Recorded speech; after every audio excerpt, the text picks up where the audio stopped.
Bom dia a todos. Hoje nós estamos no dia 16 de setembro de 2023, é o quarto encontro desse nosso livro. Nós estamos lendo, então, os 12 sentidos e os 7 processos vitais. E hoje quem vai fazer a leitura, continuando a leitura a partir da página 21, vai ser a Patrícia. Mas antes eu vou responder uma pergunta que a Márcia me fez a respeito de uma observação que ele fala da diferença do som para a palavra, né? Eu estou tentando achar aqui aonde que fala. Se você puder ler a frase de novo, Márcia, que você me perguntou. Então, bom dia. É na Uhum. página 13, quase no final. É Hum, uma insensatez acreditar que a percepção da palavra seja a mesma coisa que a percepção do som. sim. Então, como nós temos os sentidos são portas, né, para o mundo, e na realidade o som me permite, evidentemente, perceber o som da palavra, mas não necessariamente o significado da palavra. Então, perceber o significado da palavra é um outro sentido. Então, da outra vez, quando nós lemos aqui, eu trouxe esse exemplo que é bem comum, né, que entre o esquisito do português e o esquisito do espanhol.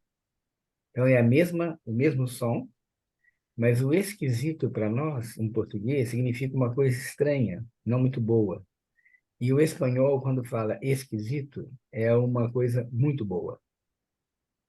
Então, eu até já comentei isso uma vez, conversando com uma colega espanhola. Ela comentou que quando veio uma vez no Brasil, ela passou uma situação estranha, porque ela foi na casa de uma pessoa no Brasil que ofereceu uma comida, e ela, ao terminar, ela falou: Nossa, que esquisito, no sentido espanhol. Ela estava elogiando a comida, e as pessoas da casa ficaram espantadas como se tivesse oferecido uma comida estragada ou estranha.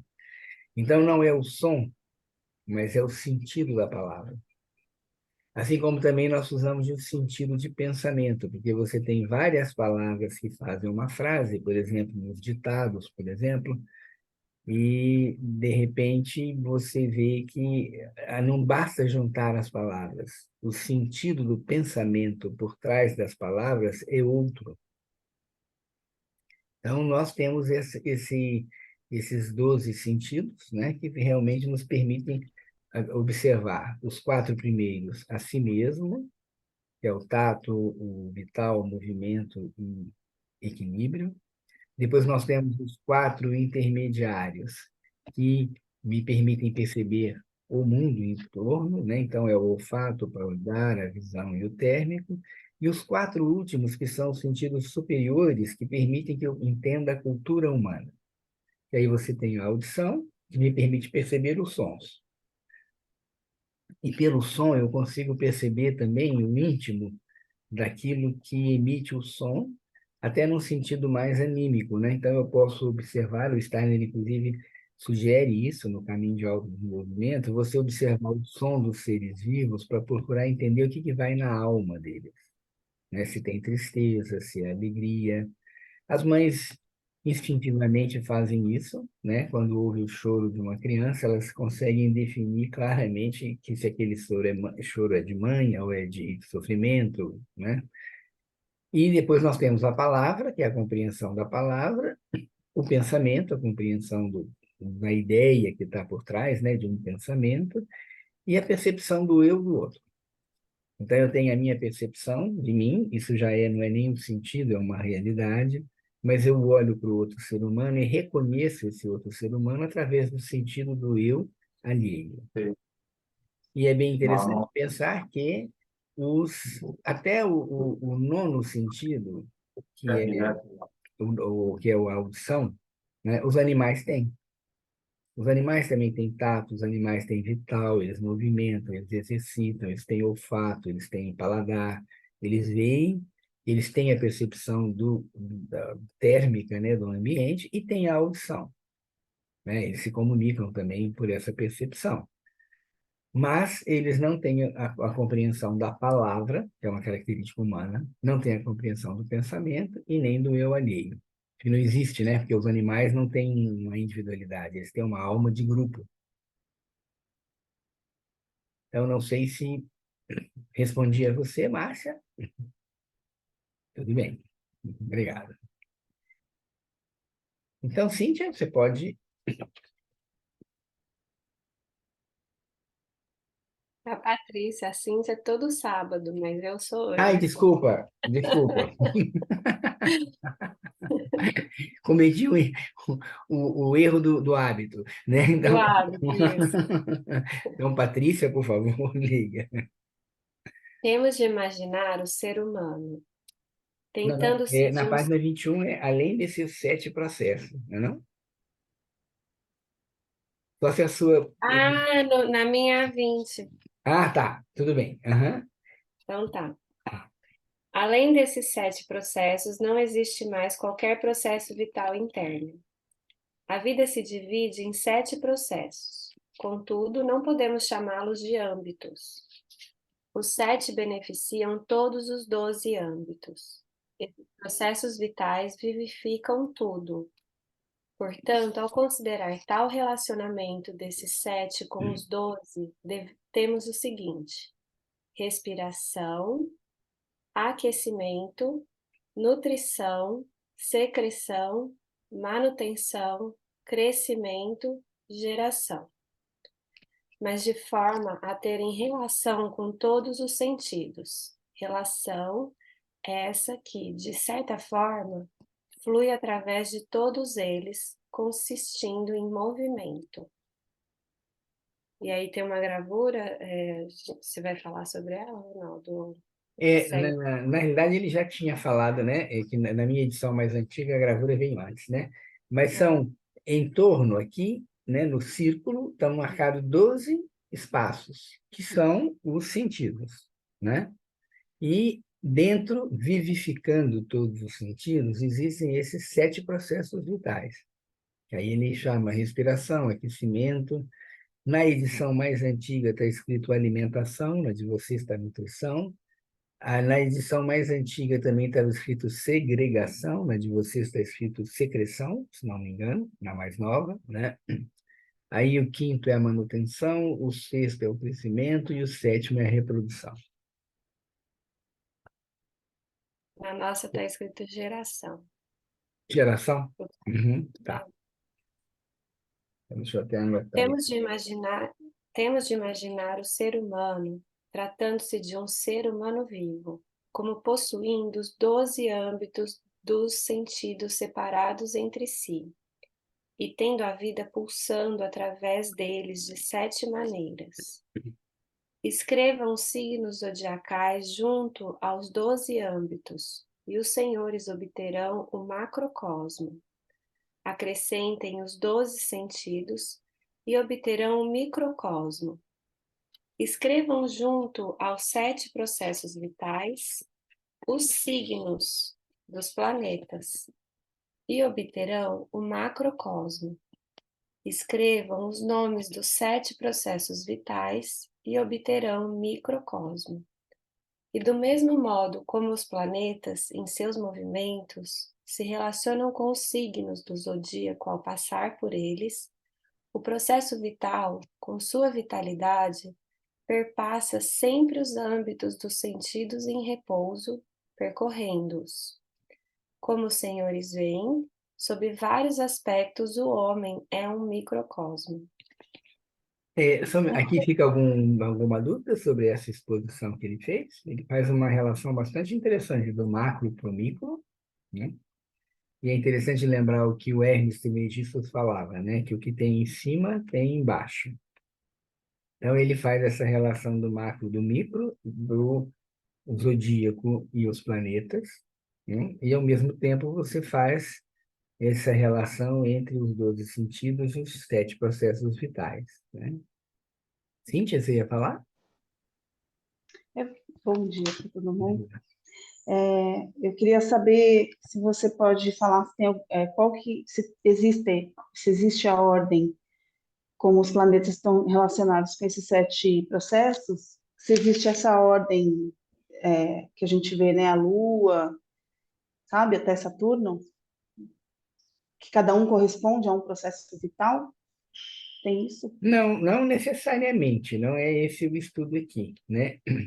Ele não fala especificamente disso. De vez em quando nós ficamos imaginando, né, se tem isso, mas não tem uma ligação direta, né? O que aqui ele chama a atenção é que os planetas eles passam pelo zodíaco, né, e fazem uma influência, né? Então, os três signos de fogo, por exemplo, você poderia dizer que é a mesma coisa, não são, porque cada planeta influencia de uma forma diferente. Então, Áries, que influencia Marte, Leão, que influencia o Sol, e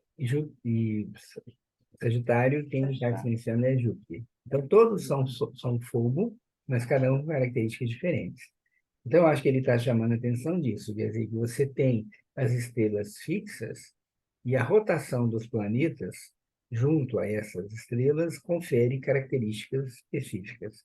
E aqui o que ele está falando é que também assim nós temos os 12 sentidos que estão, de uma certa forma, estáticos dentro do ser humano, e a vida ela pulsa através dos 7 processos vitais, mas não necessariamente tem uma ligação assim tão direta. Existem alguns estudos, mas não que você possa falar, nossa, isso está certinho assim, né? Que às vezes, quando você começa a conversar, você pensa, mas não poderia ser de outra forma, poderia ser outra coisa, né?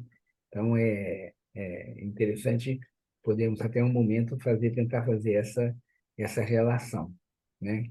Você diria, por exemplo, que a geração, a reprodução seria a Lua, o aquecimento poderia ser o Sol, a respiração poderia ser Mercúrio, a nutrição poderia ser Marte. Mas aí, quando você chega na secreção, é bem uma interiorização que poderia ser mais o Sol, mas aí isso aí você tem que já achou para cima, outra. Então, é uma. Senão a gente corre o risco de ficar fazendo uma conta de chegar, né? Para juntar os três. Mas é uma pergunta lógica, porque nós temos esses 7 processos e os 7 planetas, né? E aí, só para. Agora você falou sobre os 7 processos, me intrigou uma coisa. Então, assim, os 12 sentidos estáticos, eles estão lá. Nós Uhum. os temos, né? E tal. Então, e aí esses 7 processos, eles estão acontecendo, influenciando a Uhum. forma como esses sentidos vão acontecer, como a gente vai perceber e expressar. Então, esses 7 processos, eles seria assim como os planetas quando eles passam pelas Uhum. estrelas fixas, né? Uhum.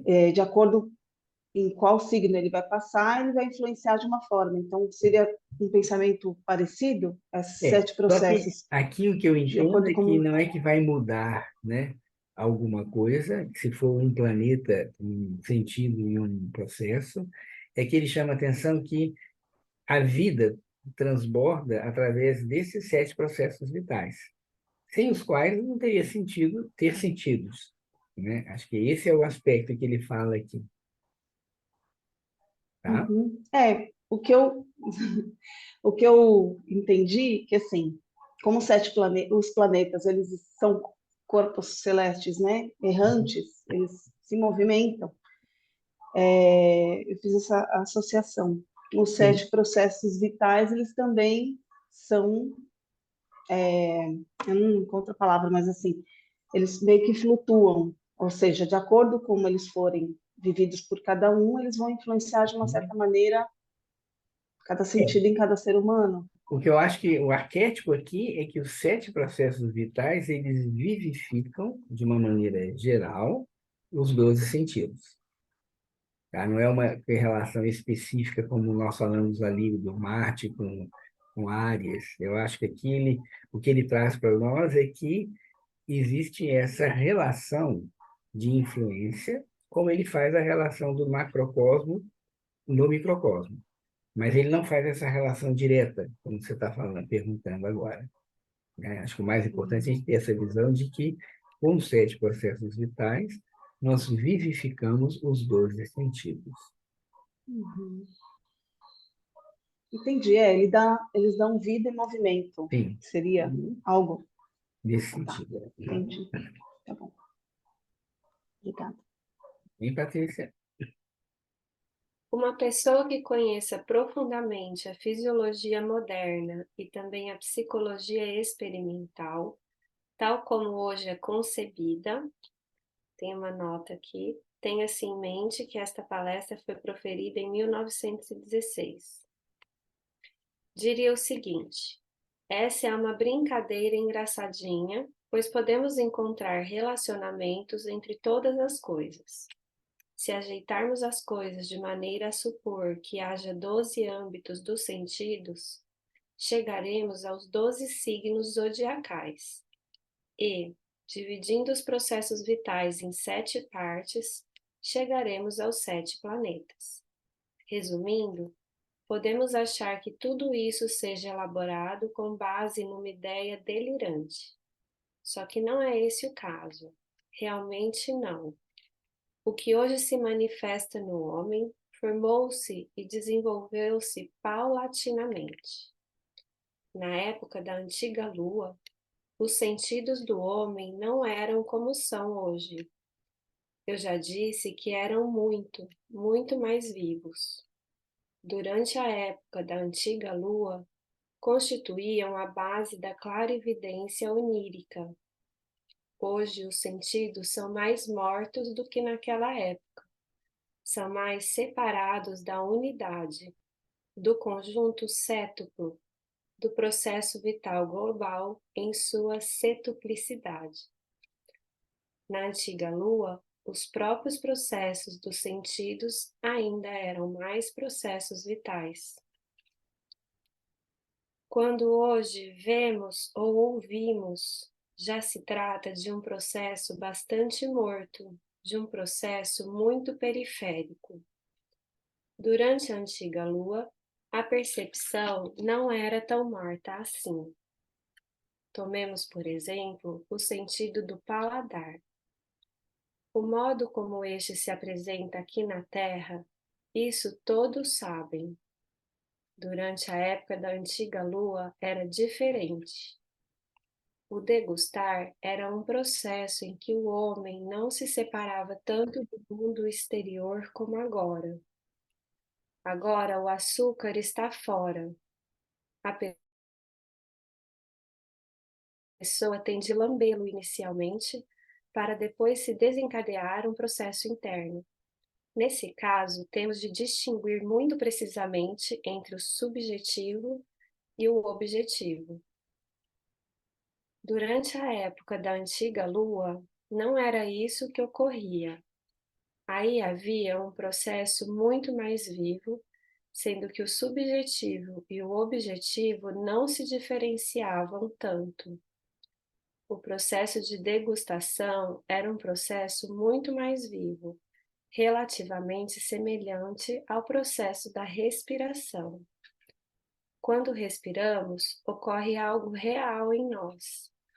Nós inspiramos o ar, mas ao fazê-lo, acontece algo com toda a nossa formação sanguínea, pois tudo isso faz parte da respiração, uma vez que a respiração é um dos 7 processos vitais.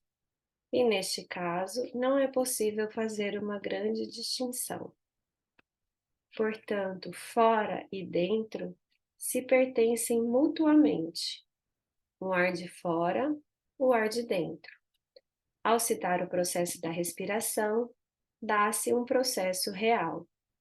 Isto é muito mais real do que ao degustarmos. É bem verdade que no degustar temos uma base para a nossa consciência atual, mas o degustar na antiga Lua era muito mais um processo onírico, assim como é hoje o processo da respiração.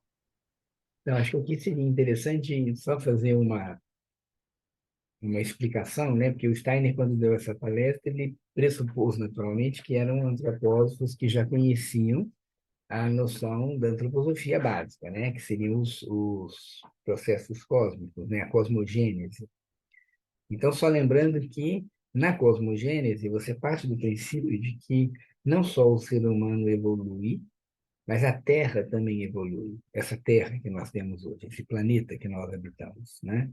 E esse planeta ele já teve 3 estágios anteriores muito mais sutis, Na realidade, começa bastante sutil no antigo Sol, é um nome que... Antigo Saturno, desculpa, é o primeiro estágio, é um nome que se dá, que não é uma relação direta com o Saturno de hoje. Então, existia ali apenas calor.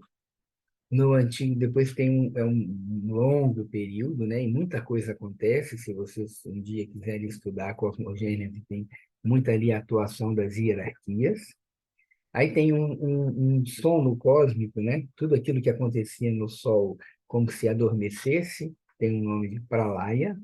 Depois vem do antigo Saturno para o antigo Sol. Começa o antigo Sol, onde além do calor aparece o ar, também tem uma série de atividades acontecendo. Tem também um Pralaya, né? Um sono cósmico, aí vem a antiga Lua, que também tem uma série de processos acontecendo, e aí chega na Terra. Então, na antiga Lua acrescentou-se a água e na Terra acrescenta-se o elemento terra. E em cada dessas etapas, né, existem hierarquias atuando e o homem começa a receber os germes daquilo que hoje compõe o nosso ser humano completo. Então, no antigo Saturno, recebemos o germe do corpo físico, que não é esse corpo que nós temos hoje, imagine uma coisa bastante sutil. Depois vem o germe do corpo etérico no antigo Sol, que se junta ao germe físico. Na antiga Lua, aparece o germe do corpo astral, que se junta ao germe físico e etérico. E na Terra aparece o eu, que se junta a tudo isso. Se nós olharmos, é um processo de densificação. E nesse processo de densificação, o ser humano foi recebendo também uma série de atributos que ele recebe aqui. E na antiga Lua, né, é o que ele chama, era tão sutil ainda que os sentidos que hoje são mais conscientes em nós, eles na época eles eram muito mais vitais do que hoje, porque o ser humano não tinha essa estrutura que ele tem hoje. Era uma estrutura muito mais plástica, no sentido não do plástico industrial, mas assim, moldável, né? E aí ele faz essa percepção. Então, hoje, quando eu degusto, eu preciso pegar uma substância de fora para introduzir internamente. E o ar, eu já respiro inconscientemente, né? Ele é um processo direto. Na época, o degustar também era assim, como ele fala. Não é como hoje que eu tenho que pegar uma substância. O homem percebia tudo diretamente. Pode parecer assim bem fantasioso para as pessoas que não têm o contato com antropologia, né, ou com nenhuma outra linha espiritualista, mas quando nós olhamos na embriologia, o ser humano vive como embrião mais ou menos o que existiam nessas épocas. Não tem esse sentido pronto, mas a criança percebe, ela degusta o que está no líquido amniótico, né? Então, a criança também não tinha ela não tem ainda o embrião, principalmente, né? Depois vira feto, mas não é tão duro como nós somos. E a criança, quando nasce, ela também vai endurecendo à medida que ela vai envelhecendo, né? Nós vamos um processo natural de esclerose, um processo natural de materialização. Mas se vocês olharem fotos, estudarem embriologia, vocês vão perceber que na época da gestação é tudo ainda começa com uma massa indiferenciada e que depois vai tomando forma. Então, nós, seres humanos, repetimos, já no processo embrionário, todo o processo da cosmogênese. Então, isso é que é importante. O que ele está nos mostrando aqui é chamando a atenção de que esses sentidos, eles também passaram por um processo mais sutil, né, até chegar ao que hoje é a Terra. E aqui na Terra nós precisamos então vivificar o que não era preciso antes, porque antes era já um processo vivo. Agora o que vivifica os nossos sentidos são os 7 processos vitais. Tá? Então tudo isso é para a gente chegar nesse ponto aqui que nós estamos na leitura. Patrícia, pode? No processo respiratório, nós não somos tão conscientes como no atual processo da degustação. Na antiga Lua, o processo da degustação era como é hoje o processo da respiração. O homem não tinha, ao degustar, um prazer maior do que o que possuímos hoje ao respirar. mas também almejava outra coisa. O homem ainda não era Só um um minutinho, Patrícia, mas também nem almejava. No meu tá como nem almejava. É isso? Acho que eu não ouvi você falar a palavra nem.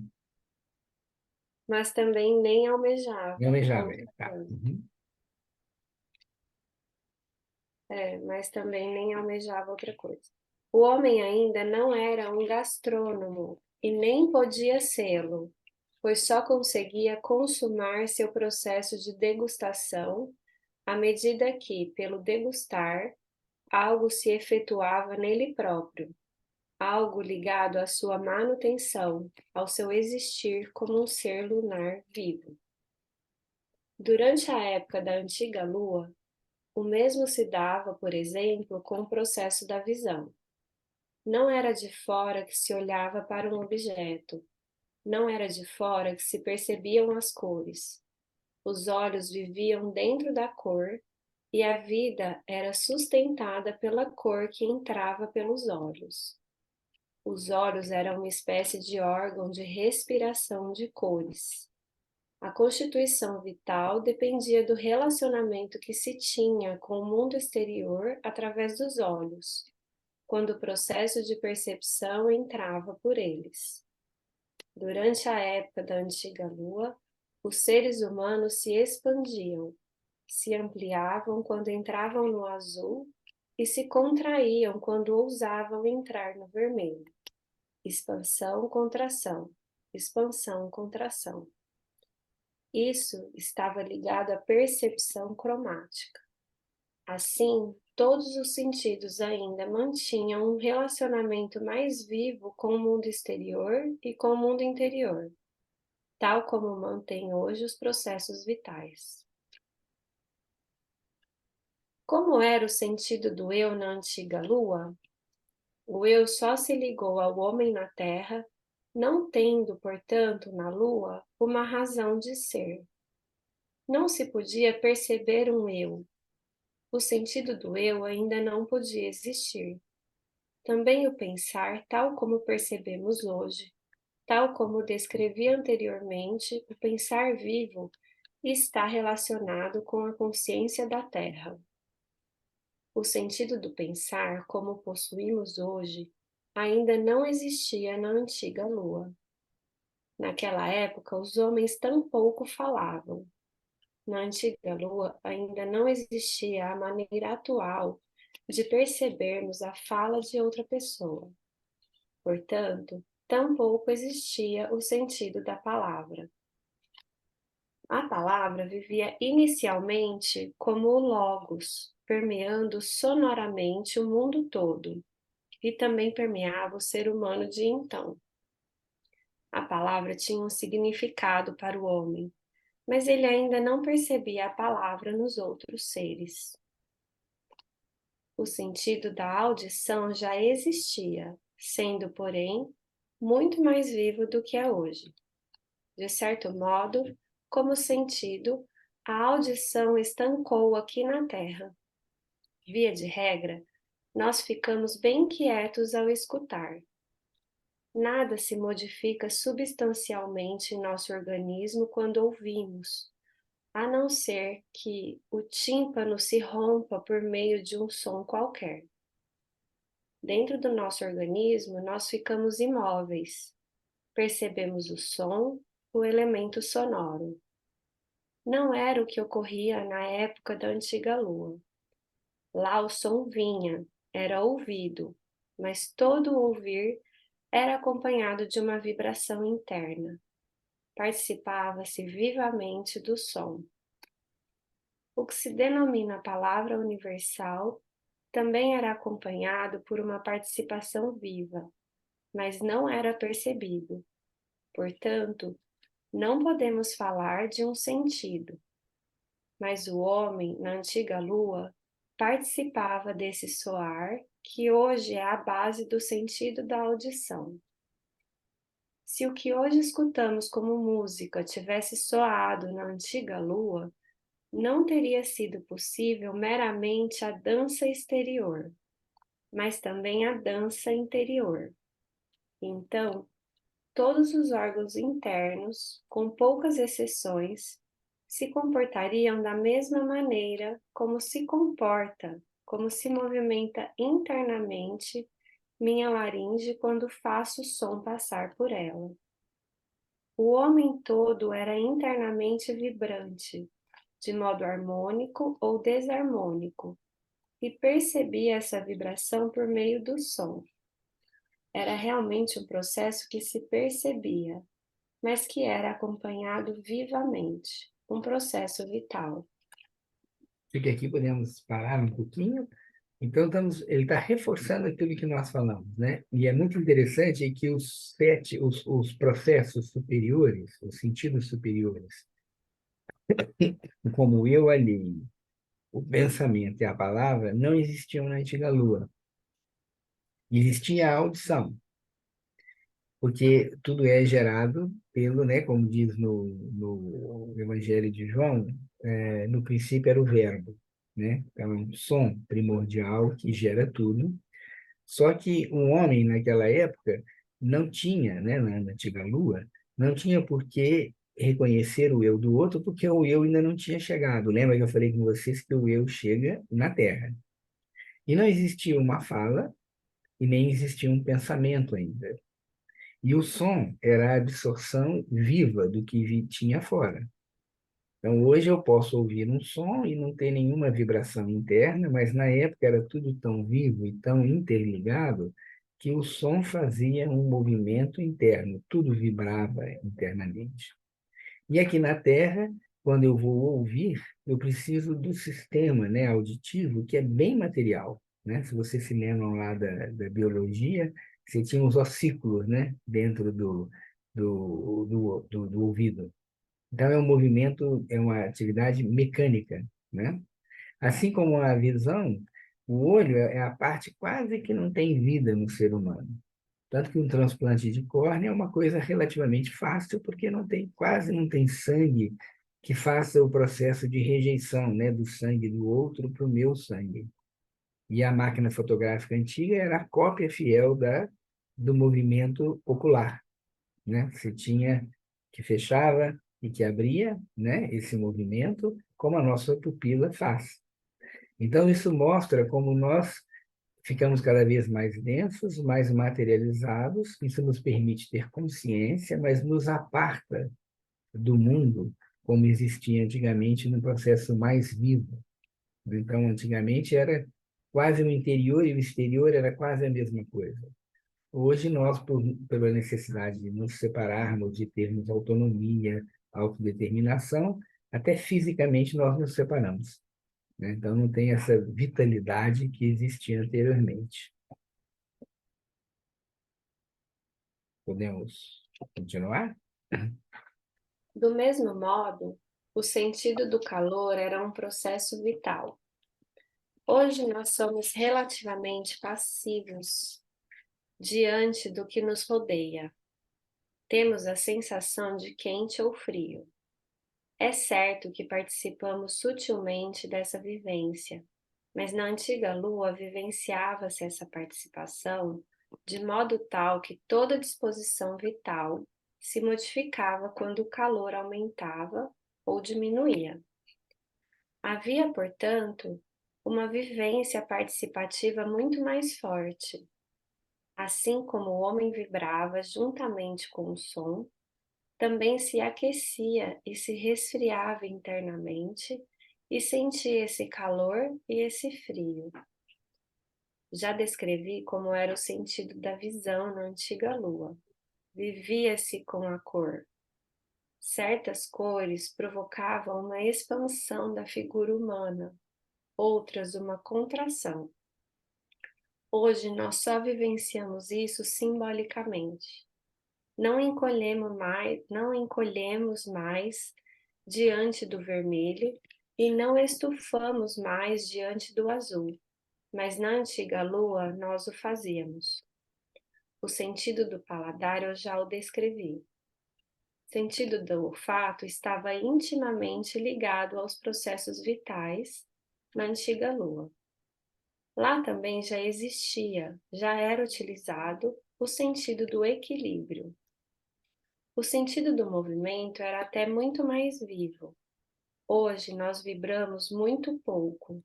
Movimentamos nossos membros, mas tudo chegou mais ou menos a uma quietude. Tornou-se morto. Porém, imaginem o quanto esse sentido do movimento precisava perceber quando ocorriam todos aqueles movimentos, como o tremor ocasionado pelo som.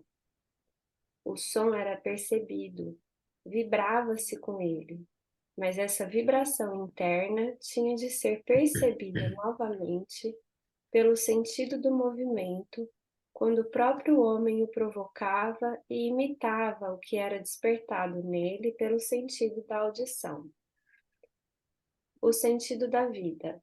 Pelo que descrevi, agora os senhores podem deduzir que o sentido da vida, na antiga Lua, não podia ser como é na Terra. Nós tínhamos de participar da vida muito mais como de algo genérico. Vivíamos muito mais inseridos no que é genérico. A vida interior não era limitada pela pele. Nadava-se dentro da vida. Como todos os atuais órgãos dos sentidos eram, naquela época, órgãos da vida. O homem não precisava de um sentido da vida, pois todos os órgãos eram órgãos da vida. Eles eram vivos e, de certa maneira, percebiam-se a si mesmos. Na antiga Lua, não havia necessidade do sentido da vida. O sentido do tato só apareceu com o reino mineral. Mas o reino mineral é o resultado do desenvolvimento da Terra. Na antiga Lua, o sentido do tato não existia tal como existe na Terra, onde se desenvolveu por meio do reino mineral. Na antiga Lua, ele tinha tão pouco sentido quanto o sentido da vida. Se contarmos quantos sentidos sobraram, tendo se transformado em órgãos da vida, chegaremos a 7. A vida tem sempre uma composição sétupla. Na antiga Lua, não existiam os 5 sentidos que se acrescentam na Terra e que completam os 12, por se tratarem de âmbitos fixos, como os âmbitos do zodíaco. Sobram apenas 7 da antiga Lua, onde os sentidos ainda estavam em movimento, onde eles mesmos ainda eram vivos. Portanto, na antiga Lua, a vida, onde os sentidos estão mergulhados, desmembra-se em 7 partes. Esta é apenas uma parte pequena e elementar do que deve ser dito para mostrar que essas ideias não são arbitrárias, e sim uma observação viva dos fatos do mundo suprassensível, que por ora não chega aos sentidos do homem em sua existência terrena. Quanto mais avançamos na observação dos mistérios do mundo, e quanto mais nos dedicamos realmente a isso, mais constatamos que esse relacionamento dos 12 com os 7 não é uma brincadeira, e sim algo que permeia todo o existir.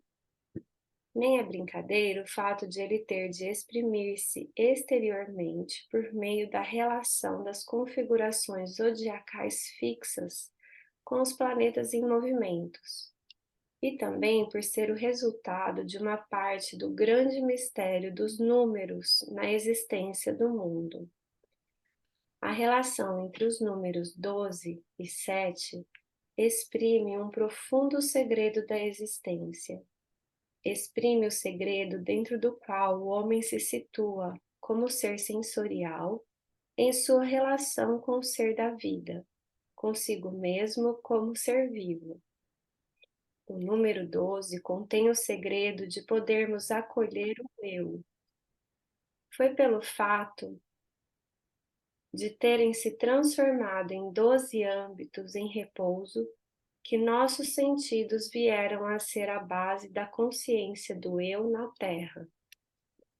Por eles ainda serem órgãos da vida durante a época da antiga Lua, o homem só podia ter, naquela época, o corpo astral, o número 7, é o embasamento misterioso do corpo astral, assim como o número 12 embasa misteriosamente a natureza do eu humano.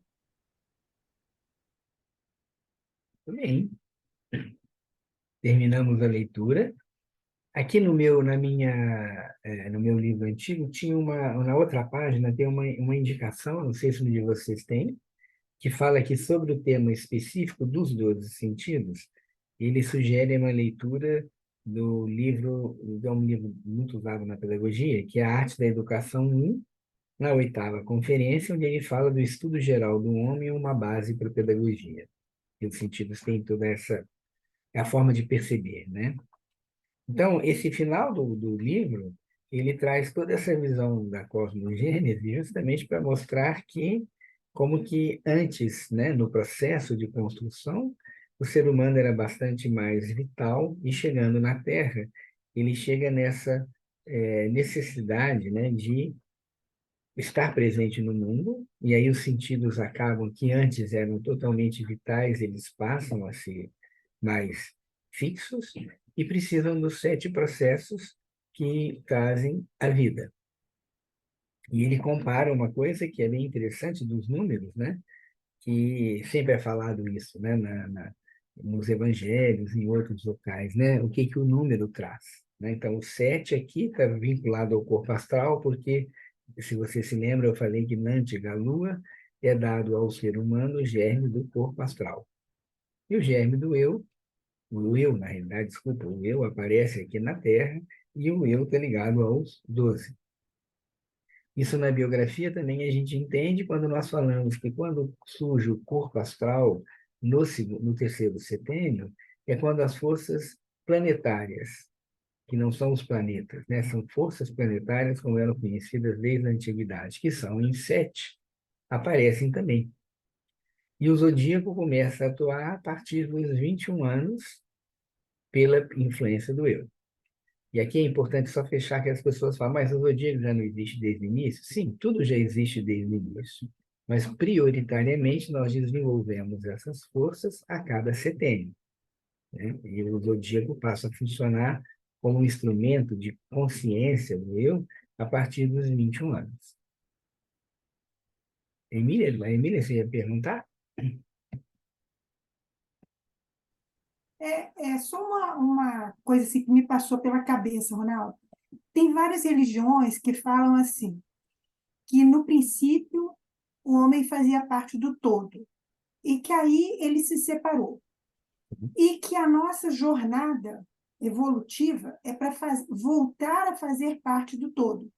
Tem muitas religiões que falam exatamente isso.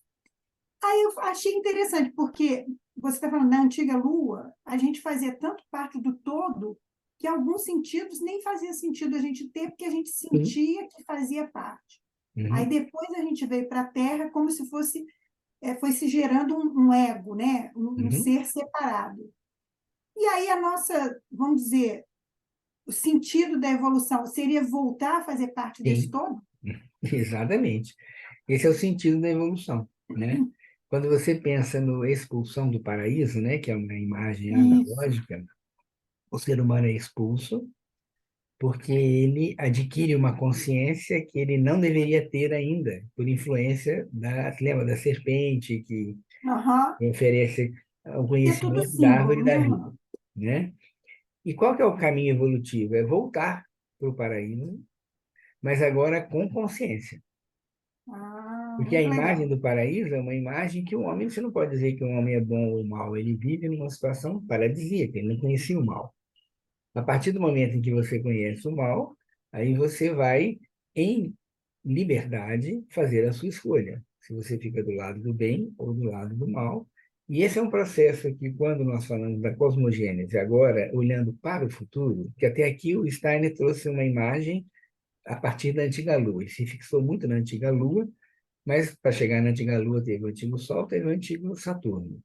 Agora nós vamos ter ainda um bom período de desenvolvimento dessa Terra, e depois nós vamos passar por um período novamente de sutilização, que são mais 3 períodos à frente. E na antroposofia você fala do antigo Júpiter, do Júpiter não, do Júpiter, um futuro Júpiter, né? Que não tem a ver com esse Júpiter de hoje. Vênus e Vulcão. E esse trajeto todo agora é a possibilidade do homem voltar para o seio da divindade conscientemente. E com certeza vai ter muita luta, né? Inclusive é dito, né? A luta de todos contra todos, o Steiner fala, e que no final realmente vai haver uma separação daqueles que têm o mal em si e aqueles que buscam o bem.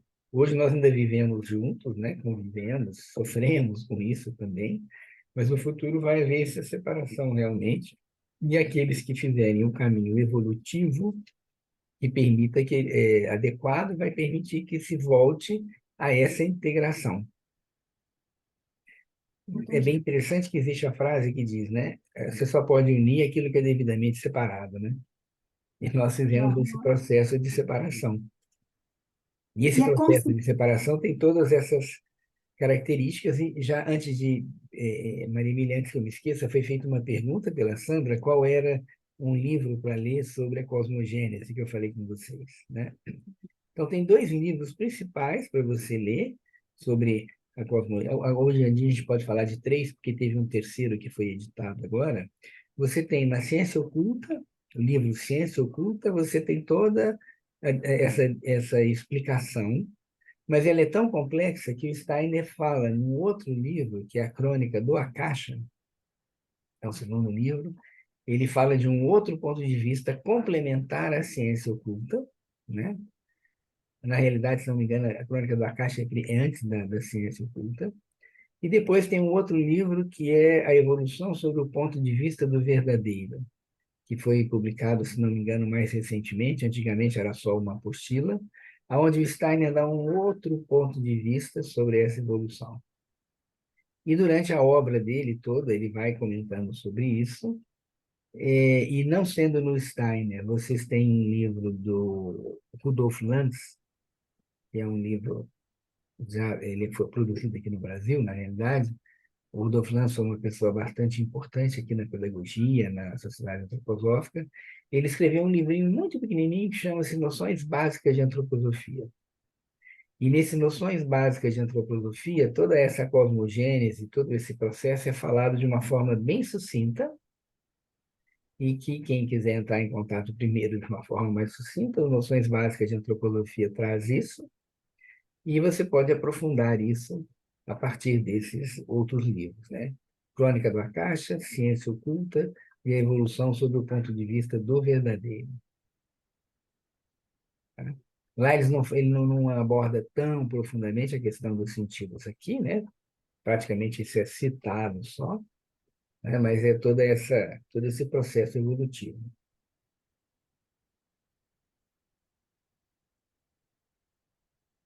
Mas, Maria Emília, desculpa, você ainda falar mais alguma coisa. não, é uma coisa que me passou na cabeça, assim, Ronaldo. Então, o livre-arbítrio, o sentido do livre-arbítrio é você volta para o todo, mas através de uma escolha de um trabalho. E não porque você foi colocado lá inocentemente, não é isso? Uhum, sim. Então, nós podemos olhar isso biograficamente também, né? A criança, ela está no seio da família, né? Ela é toda, ela tem todas as orientações que aquela família lhe dá. Corretas ou incorretas, não é o caso aqui, mas a criança pequenininha, ela está toda vinculada a esse processo. Ela é a família, né? Isso era muito Uhum, forte antigamente, que você tinha os laços de sangue, a tribo, né? Isso era uma coisa que era muito forte. E depois a criança sai da família, né? Ela vai para a escola, ela começa a olhar para a família, ela começa a questionar, e é natural que vem na adolescência que ela sai, tudo que vocês falam está errado, não quero nada disso, né? Eu preciso me separar disso, eu preciso ir para o mundo, eu preciso criar minha família, eu preciso me encontrar. E quanto mais nós vamos evoluindo, nós olhamos para trás, vamos falando, não, os pais tinham razão em muitas coisas. E aí eu volto, não tudo, evidentemente, porque senão não haveria evolução, mas aí eu tendo a voltar para aquela estrutura que eu fui criado, né? No sentido de voltar não para casa, mas no sentido de reverenciar aquilo que eu que eu recebi no início da vida. E durante a adolescência e o início da idade adulta é bem complexo, né? Que nós somos muito quero me separar, né? Isso até fisicamente, né? O pai leva o filho na escola até uma certa, deixa na porta da escola até uma certa idade. Depois de uma certa idade, o filho já não quer nem que deixe na porta da escola, porque é pagar mico, né? Como se diz o jovem. Isso é um processo de individuação natural. Mas depois, quando esse jovem que reclama da família, o que ele vai fazer quando ele tiver uma família? Vai fazer a mesma coisa. Vai levar o filho na escola. E assim a vida vai caminhando, né? Então, nós repetimos individualmente todo um processo macro. Por isso que é bem interessante quando ele fala essa frase, quando a gente lê o Steiner com cuidado, você vê que todas as palavras são muito bem escolhidas, né? Você fala do macrocosmo e do microcosmo. Aí você traz isso individualmente, né? A família poderia ser considerada um macrocosmo terreno e o indivíduo é um microcosmo. E aí você vai evoluindo, né? A evolução se dá dessa forma e que vai levar muito tempo para a gente poder chegar nesse ponto de individualmente, né? E como humanidade chegarmos a retornar a esse uno, Uhum, né? ótimo, é isso mesmo. Até os planetas, né? O Steiner tem uma palestra que ele fala tudo que existe de planeta hoje, antes era de planetas, tudo era uma massa só. Lá no antigo Saturno, tudo era uma massa só, né? Uma massa não física, né? Bem sutil, de calor. E à medida que foi evoluindo, né? E principalmente aqui na parte quando começa a época da Terra, esses planetas que nós conhecemos se separam. Isso tem toda uma influência sobre a Terra, mas a evolução futura, tudo vai voltar para uma coisa só. Então, fisicamente, nós vamos, como planeta, né? Como estágio planetário, que no futuro não vai ser um planeta físico, mas, de novo, nós vamos sair nós saímos do sutil, densificamos e vamos voltar para o sutil. Era uma massa, separa, depois volta de novo, né?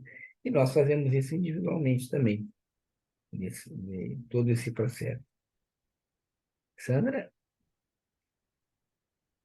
Não, eu queria compartilhar com o senhor, não sei se eu faço um link, né, em tudo isso que nós acabamos de ler, que eu acompanho as crianças, né, que têm alguma necessidade, né, e um desenvolvimento cognitivo diferenciado, né? Uhum. E a gente percebe que em determinados momentos, por mais que eles precisem muito do nosso apoio, tem momentos que eles querem a autonomia deles mesmo. Eles colocam para a gente, né? E é tão sutil que as pessoas não conseguem perceber, mas às vezes pegar um alimento, ir ao toalete sozinho, ele coloca para a gente isso, né?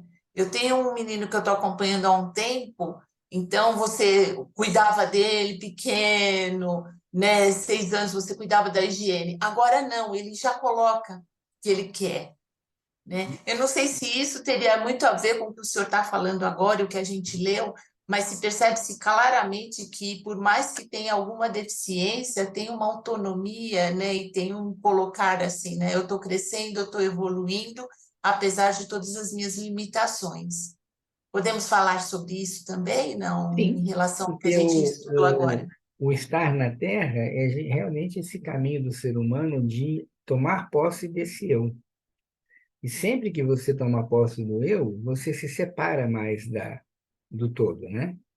Daí o processo de individuação, né? O indivíduo é aquilo que não se divide, né? É único.